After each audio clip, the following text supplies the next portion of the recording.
Yusuf Demir to Barcelona, or rather Barcelona B. Um, you mentioned Yusuf Demir on the first Scouted Football or the Bundesliga crossover podcast we did. I think that was back in 2019, believe it or not.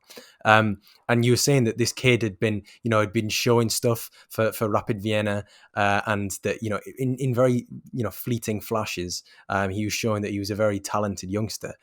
Did you ever envisage that Barcelona would be taking him on a season-long loan to put into their B team? I mean, I'd be lying if I said I envisaged that. We know that there have been top clubs that have been interested in him for quite a while, but you hear that all the time, don't you, in headlines, or top clubs are interested in him. And obviously, he is a very good player, but I was still surprised when Barcelona agreed this deal. It's an interesting deal, I have to say, because it is a loan initially. It's a 1-year loan for €500,000, which is still a lot for Rapid Vienna, and then with a non-binding purchase option of 10 million. So it remains to be seen whether he stays there and how it works out. But he seems to have been impressing already, and I think he's actually been included in the first team's training camp, which ironically is coming back to Austria, and they'll be playing against Red Bull Salzburg next week. So we'll get to have another chance to look at Demir and see him in his new surroundings. But yeah, certainly a surprising transfer, I have to say. Yeah, definitely. It's, for me so far, it's the strangest transfer or loan of the summer to date. I mean, just for anybody who hasn't heard of Yusuf Demir before and is now thinking, well, oh, I'm behind Barcelona. Why have they decided to go for him in such a strange deal anyway?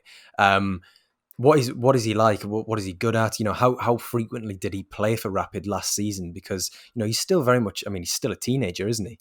Yeah, he's 18, and I think that, that's one of the things that made this deal even more surprising, is that throughout last season, despite him being consistently one of Rapid's strongest performers, he was regularly used off the bench by the coach Didi Kubauer. So I think that made it a little bit more surprising, because, if you've got a player that's playing from the start and lighting up the league, then it comes as a bit less of a surprise when they move to a club like Barcelona. But he has been mainly used off the bench.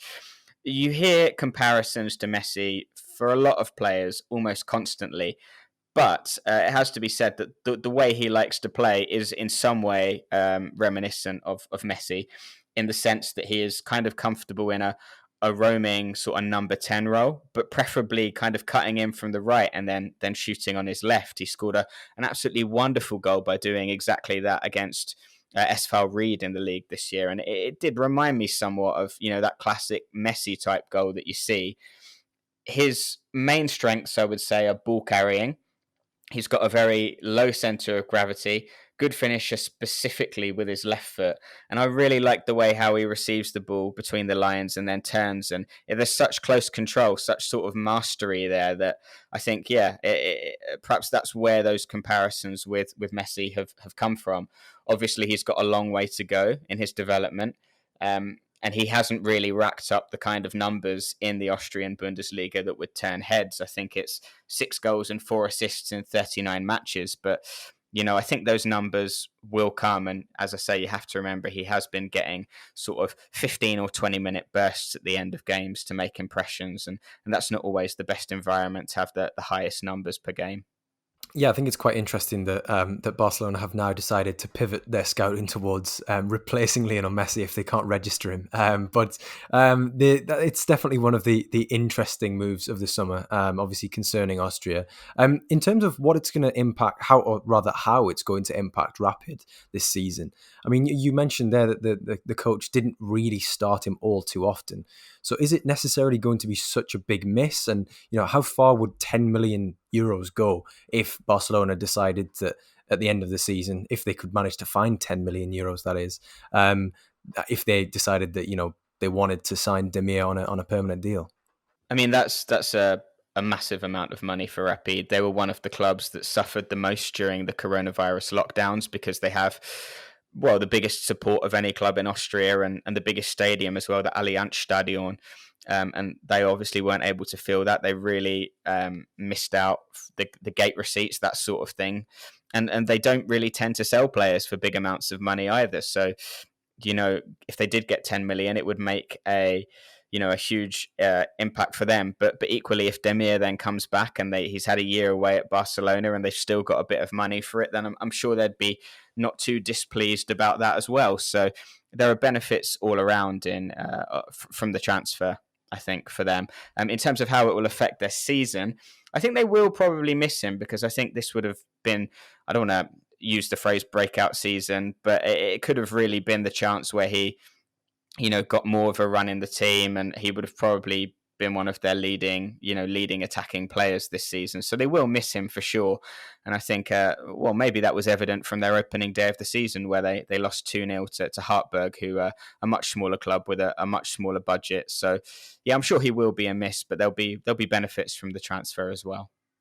It's a bit like a gap year, isn't it? Yusuf Demir going on his gap year to Barcelona. He might end up coming back to Rapid, and he'll come back and have all these stories of what it was like living in one of Spain's biggest cities and whatnot, and he'll bring all this inspiration back. But no, I hope he does well there. I mean, it's probably playing devil's advocate, but because he hasn't actually played that much professional football. But how do you envisage him potentially getting on over there? I mean, he's predominantly going to play for the B team. Like we know that's going to be the case. But we saw what I'm not putting him on the same plane as Pedri, but we saw what Pedri did last year, where he came in from Las Palmas, hadn't had any experience of the top flight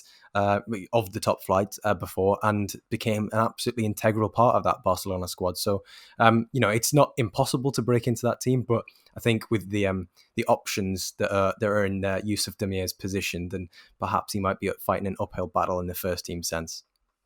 Yeah, I don't want to talk him up too much from the start, but I think, I don't follow Spanish football closely, but it is quite clear, as you alluded to earlier, that with Messi's registration, that Barcelona are in a bit of a financial problem at the moment, to say the least. And I just wonder if, they're not able to register everyone they want to, and they've got this young kid who impresses within the B team setup, whether that might be something that sort of accelerates or fast tracks him to the first team.